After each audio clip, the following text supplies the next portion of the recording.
All right, here now is Rebeccah Heinrichs, Hudson Institute Senior Fellow and National Security Analyst. Let's begin with, well, Pompeo today, Secretary of State Mike Pompeo saying, I'm not getting off of the negotiating team. Do you think he's been particularly hard on North Korea? I thought John Bolton was the real hardliner.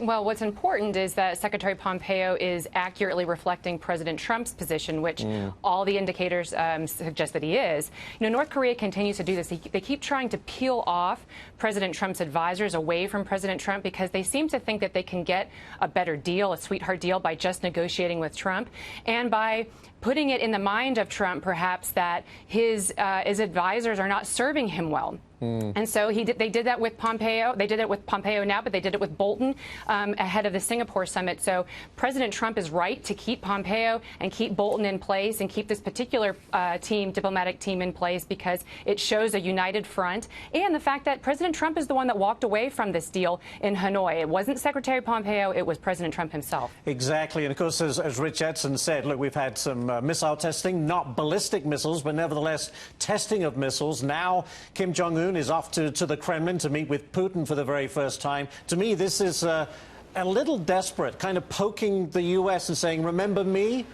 Because he wants those sanctions taken off as quickly as possible, and that's the leverage the U.S. has over North Korea. That's true, but when I heard about this particular weapons test, it was a tactical weapon. It wasn't a ballistic missile. And so, to my mind, I thought, wow, is that the best you have? That's as far as the North Koreans are willing to go to kind of poke the United States.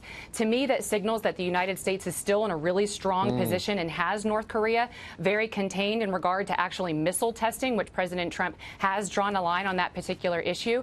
But North Korea can still improve its missile program, even if it's not testing. Remember that. They can build out the number of missiles and their capabilities. So it's important that they're not testing. It shows to me that the United States still has a strong position here. As long as the United States does not relieve sanctions before the North Koreans make the strategic decision to denuclearize. Otherwise, they'd be doing just what the Clinton administration did, which was a failure. Yeah, exactly.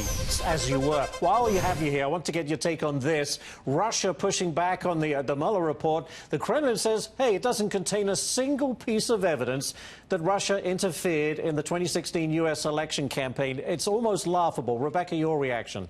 No, it is laughable. You can tell that the Russians are lying when it talks about their relationship with the United States because they're speaking.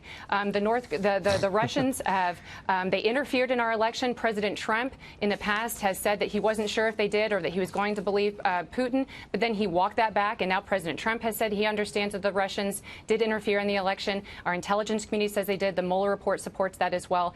The Russians are going to continue to conduct cyber attacks against the United States leading up until the next election. They're not going to stop. They do it against our allies in Eastern and Central Europe as well. And so this is something that the intel community and the United States Department of Defense has to keep an eye on and work to counter. Well, and also they forget to mention that 24 Russian officers were indicted last year as a result of the Mueller report, but they did create bogus accounts on YouTube, on Twitter, on Facebook that did generate a lot of followers here in the United States. Do you expect the same thing for 2020?